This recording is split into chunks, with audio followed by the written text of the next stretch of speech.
기록적인 물난리 속에 도의회 의원들은 해외 연수를 떠났습니다. 네, 오늘도 두 분과 함께 사건 사고 소식 짚어보겠습니다. 최영일 시사평론가 박지훈 변호사와 함께하겠습니다. 네, 안녕하십니까? 안녕하세요. 네. 자, 앞서서 이제 화면을 통해서 잠시 정리를 해드렸습니다만은 기록적인 폭우가 내린 충청도 지역의 도의회 의원들, 충북도 의회 의원들이죠. 4명이 해외 연수를 떠났다가 비난 여론 속에 다시 돌아왔습니다. 자, 부랴부랴 귀국을 했는데요. 돌아와서 기자회견을 했습니다. 먼저 영상으로 보고 돌아오겠습니다. 도민 여러분께 진심으로 사죄드립니다. 입이 10개라도 할 말이 없습니다. 하지만 충북도민 여러분께 진심으로 사죄 말씀을 드리겠습니다. 내일부터 모든 일을 제쳐놓고 수해 현장으로 달려가겠습니다. 피해 복구에 조금이나마 도움이 될 수 있도록 군걸 쇄신하겠습니다.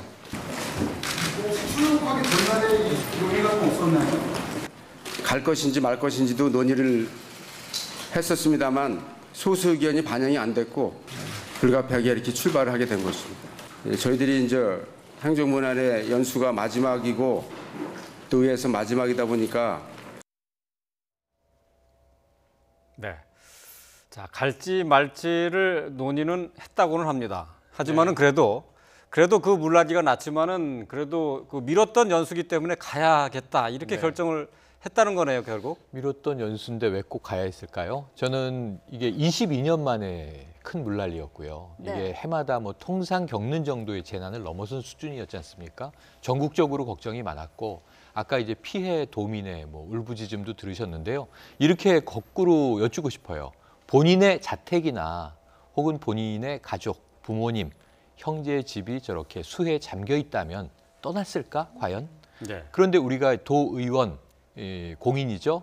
그래서 결국은 도민들의 민의를 대변하기 위해서 뽑힌 분들이고요. 저분들은 명백하게 세비를 받는 분들입니다. 네. 그렇다면 이게 공직자, 우리가 이렇게 부르게 되는데 도민들이 지금 물에 잠겨 있는 상황에서 꼭 가야만 했다. 그리고 두 번째로 이 연수의 내용이 정말 불가피한 연수일 가능성도 있어요. 혹은 뭐 자매 도시나 자매 지역과 매우 중요한 무슨 협약이 있다든가 아니면 협의 사항이 있다든가 아니면 투자를 유치해서 뭐 충북도의 발전을 기여하겠다든가. 근데 문제는 뭐냐면 대부분의 일정표, 아까 몰랐다고 말씀하지 않습니까?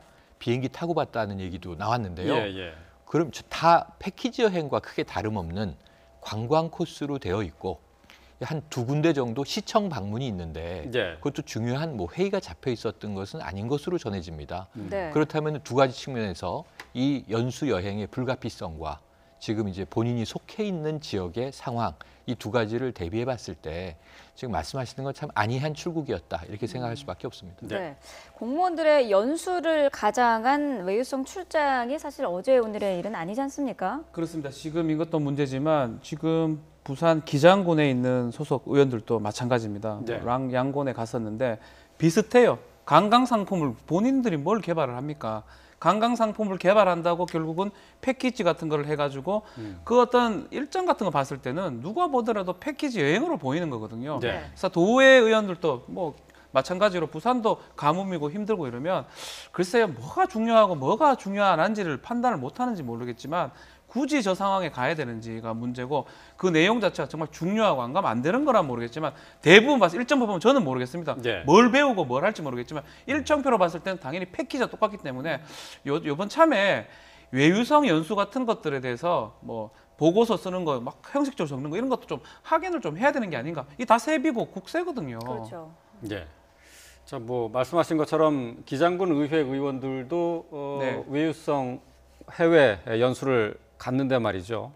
자, 이렇게 보면은 그 지방의회나 도의회 의원들 같은 경우 해외 연수가 사실 이게 적절한 것이냐는 항상 그 논란이 되어 왔단 말이죠. 이름은 연수인데 사실은 외유다. 그것도 관광 외유다. 이렇게 이제 볼 수 있습니다. 프로그램을 보면 뭐 명백히 나오는데요. 저는 평시고 열심히 일정 임기 동안 일을 했다면 약간 보상성 여행, 기업들도 열심히 일한 직원들 해외 연수라는 명목으로 외유, 여행 보내주거든요.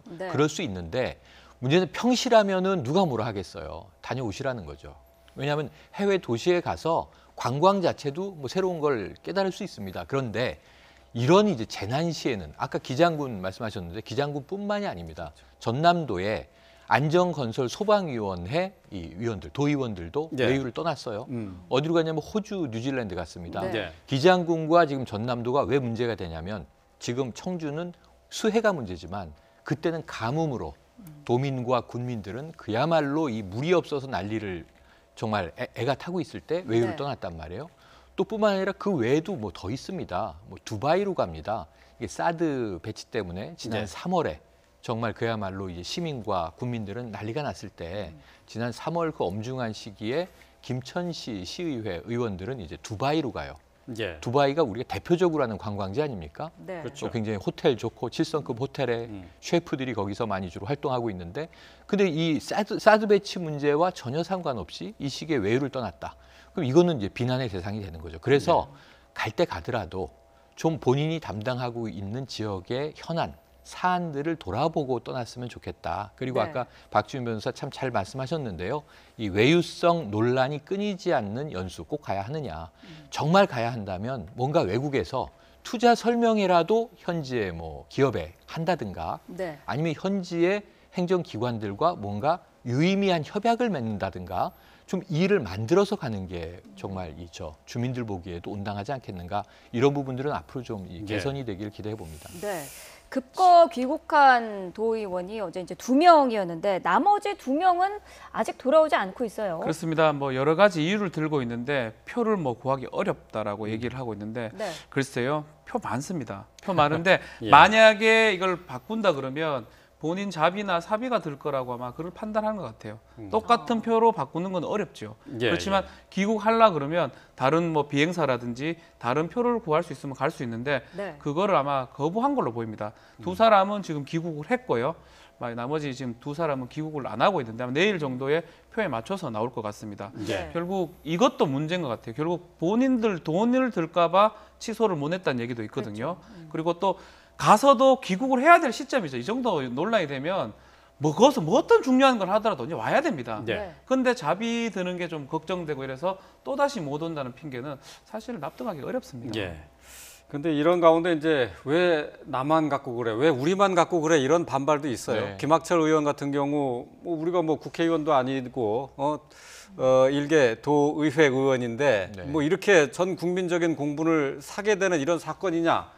이렇게 지금 얘기를 하고 있습니다. 저는 이게 사비로 떠난 거고요. 그리고 또 이제 이 우리 도의회 의원이 사비로 봉사하는 명예직이다. 그럼 뭐 소신 발언도 할 수 있다고 봅니다. 예. 지금 이분이 한 발언이 국민 여론이 레밍 같다 이런 얘기를 했어요. 그렇죠. 네. 예. 또 레밍 저희 세대는 많이 합니다. 이 어린이 잡지에서 많이 나왔던 이제 예, 이 예. 들쥐들인데 들쥐 네. 떼죠. 그런 집단 생활을 하는데 근데 이제 모를까봐 아주 톡까지 달아주십니다. 집단 행동을 하는 설치류다. 예. 이렇게 또 아주 백과사전적인 설명을 다셨는데 이 누리꾼들의 이야기 중에 지난밤에 본 제가 가장 뼈아픈 얘기가 당신은 지금 레밍의 세금을 가지고 떠난 거다. 아하. 그런데 이 국민들을 비난할 수 있느냐. 네. 그러니까 저분들이 한 이 도의원이면 연 5천만 원 정도 세비 받습니다. 예. 국회의원들 뭐 지금 이 거의 9명의 보좌관 쓸 수 있고요. 그리고 여기다가 이제 1억 7천만 원 정도 세비를 받지 않습니까? 네. 도의원 뭐 많이 덜 받는 거 아닙니다. 일반 기업체 연봉 수준은 되잖아요. 그런데 그 이 주민들, 국민 전체를 싸잡아서 이 들쥐떼로 비유를 하면서 또 이 레밍이라는 쥐는요, 이 절벽을 향해 달려가서 개체수가 늘어나면 집단 자살로 개체수를 조절하는 네. 매우 좀 미스테리한 이제 들쥐떼들이에요. 그렇죠. 예. 여기다가 이 우리나라 국민들을 비유한 겁니다. 이건 제가 보기에는 모욕인데 그래서 나양욱 전 이 교육부 기획관이 이 민중은 개돼지 영화의 대사긴 합니다만 네. 술자리에서 인용해서 해임이 되지 않았습니까? 이 제2의 민중은 개돼지 발언 아니냐. 이제는 개돼지도 못 되고 설치류가 되는 것이냐 국민들이 이런 한탄이 나오고 있어서 네. 저분이 지금 이 충북도 의회에 이번에 떠난 곳이 바로 행정문화위원회인데 네. 위원장이시더군요. 그래서 돌아와서 좀 해명을 하셔야 될 것 같은데 네. 뭐 안 돌아오고 있는 사이에 지금 과거의 막말까지 또 등장을 하고 있어서 네. 예. 입장은 많이 좀 곤란해 보입니다. 네. 그 말씀하신 그 과거의 막말 저희가 좀 자료로 준비를 했는데요. 태극기 집회에서 했던 이 얘기입니다. 잠시 들어보겠습니다. 당우병보다 더한 광견병이 떠돌고 있습니다. 어디에? 대한민국 국회, 대한민국 언론에, 대한민국 법조계에 이 미친 광견병들이 떠들고 있습니다. 사람의 위해를 가하는 미친 개들은 사살해야 됩니다. 미친 개 같은 짓들을 못하게끔 응징을 해야 되는 것입니다. 네. 자, 국회의원들을 미친 개 네. 빗댄 거네요. 자, 청주 지역에서 태극기 집회에 있었던 막말 발언이었는데, 자, 이게 자, 오늘의 상황을 더 키운 그런 결과가 됐습니다. 그렇죠. 저 당시에 막 징계를 좀 하는 게 맞지 않았나, 미친 이렇게 얘기하더라도 네. 아무 상관없다고 판단한 것 같아요. 그래서 레밍까지 지금 간 것 같아요. 저 당시에도 사실은 징계를 해야 되냐 안 해야 이런 말이 있었는데 그럼에도 그냥 넘어갔고요. 네. 이번에는 아마 이제 이 제명 정도로 지금 권고가 지금 된 상황이고, 네. 그럼 제명으로 올라갈 가능성이 아주 높고요. 그러니까 그렇지만 저 사람, 저 김학철 의원 같은 경우는 이 본인이 했던 발언에 대해서 뭐 후회하거나 이러지는 않는 것 같아요. 돌아오지 않는 걸 봤을 때는. 네. 그래서 할 때마다 이게 징계를 하든지 좀 주의를 좀 줘야 되는데 당에서 그걸 못하는 것도 사실 잘못된 부분이 아닌가 이렇게 보입니다. 네. 지금 제명, 예. 제명 이외에 뭐 다른 그 당에서 할 수 있는 조치는 별도로 없는 거잖아요. 예, 제명하고 뭐 경고 이런 거 있는데 사실은 가장 중한 제명으로 지금 할 권고를 올릴 거로 보이는데 네. 그래서 뭐 최종 결정은 좀 봐야 될 것 같습니다. 네. 네. 자, 두 번째 소식 살펴보도록 하겠습니다. 세계의 사랑으로 불렸던 이부진 신라호텔 사장과 이무재 전 삼성전기 고문에게 이혼 판결이 내려졌습니다. 먼저 그간의 사랑 과정도 굉장히 남자 신데렐라다라는 그렇죠. 수식어가 붙을 정도로 대단하지 않았습니까? 그 셀러리맨 신화 가장 큰 꿈이 셀러리맨으로 입사해서 그 회사에서 뭐 임원, CEO가 되면 우리가 흔히 신화라고 하는데요. 네. 특히 대기업, 국내 대기업 이제 오너 가문이 있죠. 재벌 총수 가문의 일원이 된다. 네. 결혼을 통해서. 그 두 그러니까 사람의 사랑을 좀 저희가 연도별로 정리를 해봤습니다. 95년도에 평사원이었던 이무재 씨가 봉사활동을 하다가 이제 이부진 씨, 이건희 회장의 딸 아닙니까? 네. 만나죠. 17년 전입니다. 근데 집안에서 예. 반대를 했어요. 이 결혼을 당연히 반대를 했는데 집안 반대를 설득하고 뭐 정말 이 자식 이기는 부모 없다의 말을 실현을 했는데 네. 결혼 10년이 채 안 돼서 별거가 시작이 됩니다. 예. 저때 이제 이무재 전 고문이죠. 사실은 이제 임원으로 삼성 계열사에서 일을 하고 있었고요. 그러다 이제 2014년에 드디어 일이 불거지면서 이부진 사장 쪽에서 이혼 소송을 제기하는데 네. 저 때만 해도 이무재 전 고문은 눈물에 이제 인터뷰들을 하면서 이혼하고 싶지 않다. 네. 예. 하지만 내가 아이의 아빠인데 이 어떤 어찌 보면 처가의 눈치를 보느라고 애비 노릇도 제대로 못했다. 아들하고 눈 맞추기도 힘들었다. 뭐 이런 이제 토로들을 합니다. 네. 그러면서 이제 집안 문제가 불거지기 시작했어요. 그리고 나서 무려 지금 3년이 지났습니다. 사실 이부진 사장이 한 번 이혼 소송에서 이겼죠. 근데 문제는 뭐냐면 이무재 고문 측에서 문제 제기를 한 것이 관할지가 틀리다. 네. 지금 서울 주소지로 돼 있는데 살았던 곳은 서울인데 왜 수원에서 판결을 하느냐 해서 수원에서의 판결을 무효로 하고 예. 서울가정법원으로 다시 가지고 온 거예요. 네. 그래서 다시 진행된 이혼 소송의 결과가 어제 나온 것인데 네. 결국은 이제 이혼은 확정적이고요. 예. 그리고 양육권은 엄마 이부진 사장이 가져갔고요. 예. 대신 이무재 전 고문 남편 쪽은 86억 원의 이제 어떤 그 헤어지면서 재산 네. 분할을 받는다 이렇게 결정이 나서 지금 다 항소하는 것으로 이야기가 되고 있는 것으로 보여집니다. 네. 자, 법원에서 어제 네. 1심 판결을 내리는데 이혼의 책임은 누구에게 있다라고 판결이 내려졌습니까? 그 부분은 조금 불분명한데 예. 일단은 재산 분할이 원래 요구했던 금액은 1조 2천억 원입니다. 그렇죠. 그렇지만 86억이면 일반인들 봤을 때 상당히 많이 받은 것 같지만 상당히 적게 지금 보입니다. 예. 그래서 이부진 씨 측이 압승한 걸로 지금 보이는 상황이고 다만 1조 2천억 받을 수는 받겠다고 청구한 건 아니에요. 그 당시에 인지대 부분 때문에 그 당시 재산 분할 인지대를 안 냈습니다. 근데 법이 좀 바뀌다 보니까 인지대를 많이 내야 되니까 안 낼 때를 기준으로 제일 쌀 때를 기준으로 해가지고 최대한 많이 넣은 게 1조 2천억인데 예. 네. 본인도 아마 뭐 수백에서 수천억까지 정도를 생각해도 지금 86억 정도까지 생각 안 한 것 같습니다. 결국은 예. 판결문이나 이런 것들이 공개가 안 됐기 때문에 네. 책임 부분은 안 나오지만 양육권도 면접 고소권도 2회 신청했는데 1회만 나왔거든요. 아마 이 이무재 씨 측에서 책임이 많다라는 취지가 아닐까라고 추측이 가능한 부분입니다. 예. 네.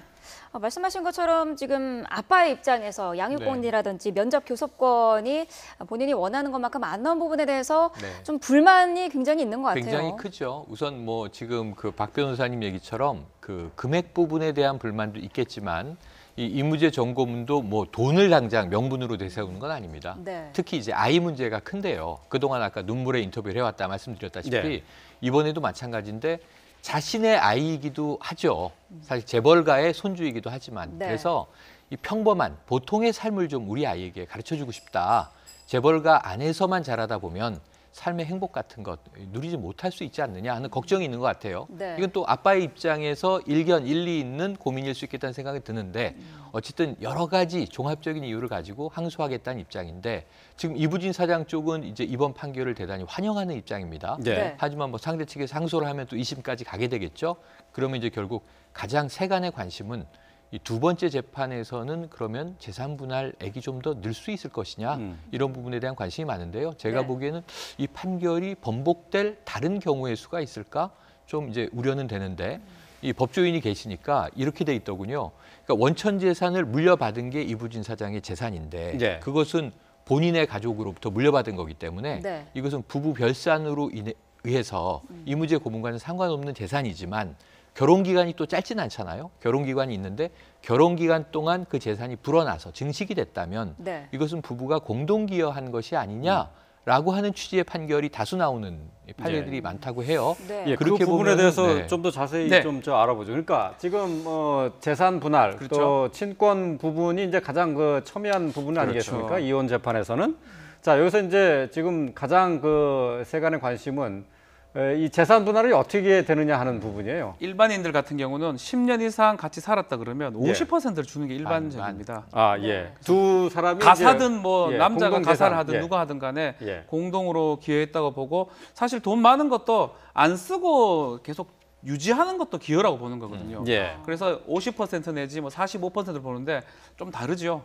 누가 더 기조입니다. 많이 벌었느냐 이건 상관없는 안 따지면 건가요? 일반 사람들 따지지 않습니다. 아, 그렇지만 예. 지금은 다릅니다. 우리나라 최대 그룹 기업의 하나고 이러기 때문에 2조를 반 나누기는 사실 어렵고 예. 기여도를 산정을 하는데 기여도를 퍼센트와 매깁니다. 특히 예. 선대에서 물려받았던 부분하고 이런 것들을 따져보니까 아마 기여도가 막 몇 퍼센트 정도밖에 안 된 것 같아요. 10% 미만으로 보입니다. 예. 네. 법원에서는 여러 가지를 봤는데 일반적인 부부랑은 다르게 판단한 걸로 보입니다. 그래서 기여도 부분이 떨어져서 결국은 86억 정도로 책정한 것으로 보입니다. 제가 궁금한 거는 그 지금 말씀하신 게 이제 보통 10년 이상인 네. 경우를 말씀하셨잖아요. 근데 그 결혼 생활이 유지된 기간을 어떻게 보느냐 하는 것도 그 그렇죠. 관심사항일 것 같아요. 네. 99년에 결혼을 했고 2007년에 별거를 시작했어요.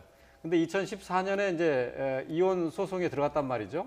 그러면 결혼 기간을 어떻게 뭘로 봅니까? 별거까지를 결혼 기간으로 보나요? 예, 일단은 뭐 만약에 부정행위라든지 파탄적인 일이 있다면 사실은 동거 전까지만 판단하고 그 이후 부분은 책임을 묻질 않습니다. 그렇지만 재산 분할 부분은 결혼 기간 내로 다 봅니다. 별거도 다 포함돼서요. 예, 일반적인 부부라면 그렇지만 여기는 많이 다릅니다. 일반적인 부부하고 똑같이 보기가 어려울 정도로 아주 큰 재산들이 뭐 벌려져 있는 상황이기 때문에 네. 그래서 판단한 걸 보이고 또 다만 또 친권하고 양육권이 다 이부진 회장한테 갔다라는 부분이 그렇죠. 좀 이상한데 요새 추세입니다.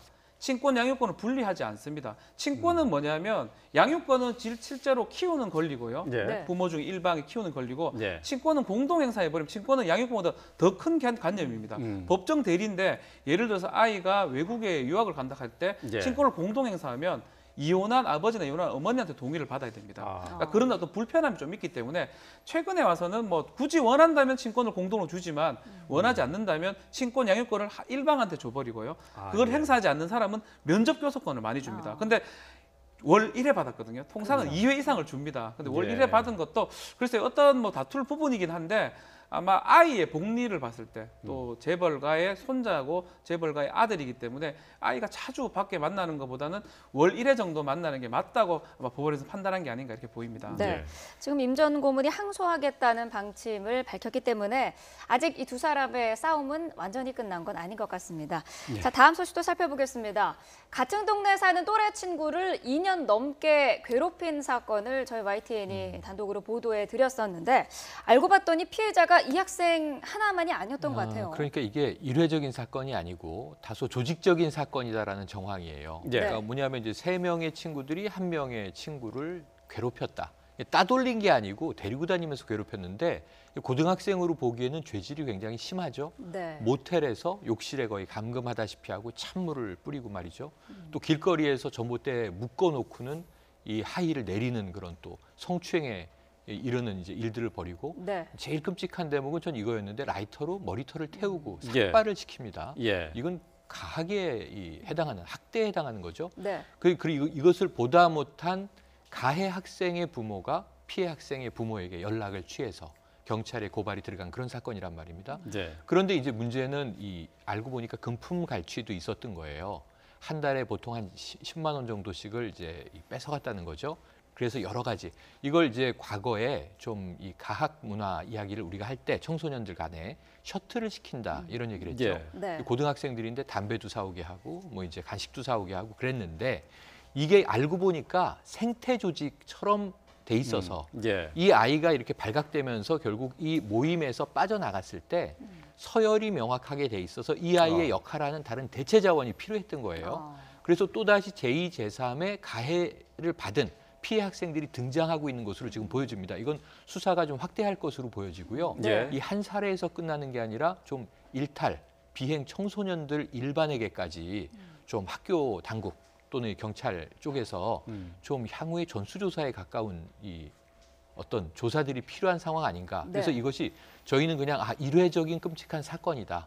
피해 학생 트라우마가 어떻게 치유될 수 있을까 안타깝다 그랬는데 그것보다는 조금 심각한 사회 문제로 지금 번지는 양상입니다. 네. 네. 자, 친구 사이라고 하는데 친구 사이로 볼 수 없는 부분이 상당히 많습니다. 자, 친구 사이라고 하는데 자, 이런 일이 어떻게 발생을 했는지 피해자를 상담한 전문가의 말을 잠시 들어보겠습니다. 한번 그룹에서 그렇게 군복이를 맞게 되면 다른 애들은 자연스럽게 위험을 감시하고 이제 그렇게 되는 것 같아요. 동물의 안고 같죠. 어디서 수사자가 들어오면 이렇게 밀려가지고 이렇게 하듯이 동물의 안고 같아요. 네. 자, 전문가 상담을 한 전문가의 얘기입니다. 동물의 왕국 같았다. 네. 그러니까 지금 뭐 말씀하신 것처럼 네. 그 친구들 사이에도 서열이 그렇죠. 있었던 것이고 그게 그 위계 질서에 따라서 역할이 정해졌다는 것 아닙니까? 최초에는 따돌림이라든지 왕따 정도로 생각했습니다. 좀 잔인하긴 하지만 뭐 가학행위 정도가 좀 문제라고 생각했는데 지금 더 문제가 지금 상담가도 좀 얘기를 하고 있지만 이 동물처럼 서열이 딱 정해져 있고 예. 가장 높은 사람을 센터로 하고요. 예. 중간에 빠지면 그 자리가 밀려서 올라가는 상황으로 지금 보입니다.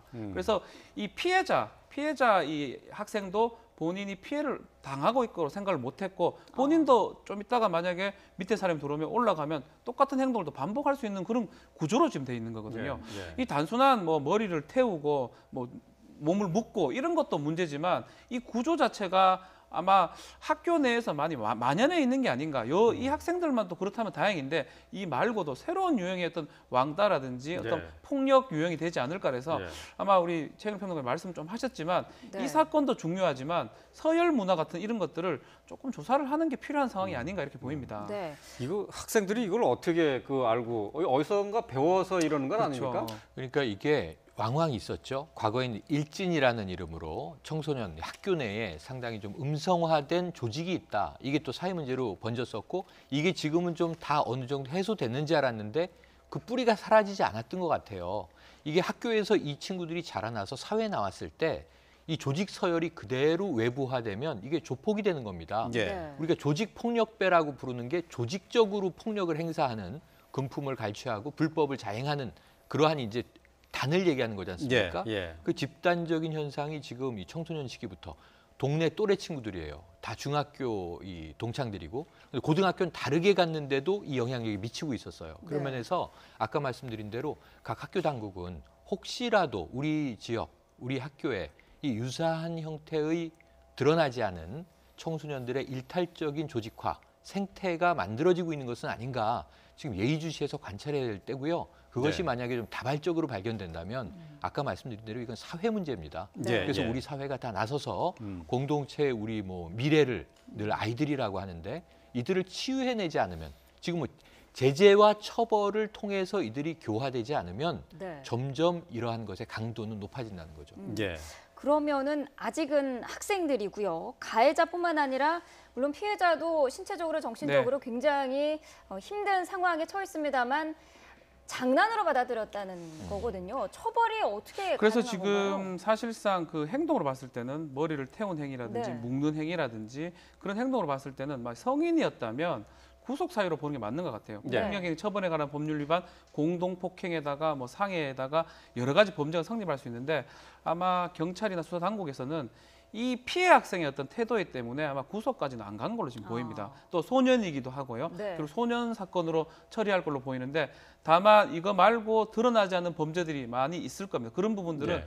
이 경찰에서 좀 밝혀내야 될 것 같고 밝혀낸다면 지금 단계까지는 아직 구속 사유가 안 되는 걸로 보이는데 그 이후로는 구속도 가능한 상황이 아닌가 이 생각이 좀 듭니다. 예. 네. 자, 장난이라고 하기에는 글쎄요, 좀 조직화된 폭력이 아닌가 싶을 정도로 심한 정도까지 갔습니다. 자, 어떻게 처벌이 내려질지 지켜봐야 될 것 같습니다. 자, 사건 사고와 관련한 내용들 함께 짚어봤습니다. 최영일 시사평론가 그리고 박지훈 변호사와 함께했습니다. 말씀 고맙습니다. 맞습니다. 고맙습니다. 고맙습니다.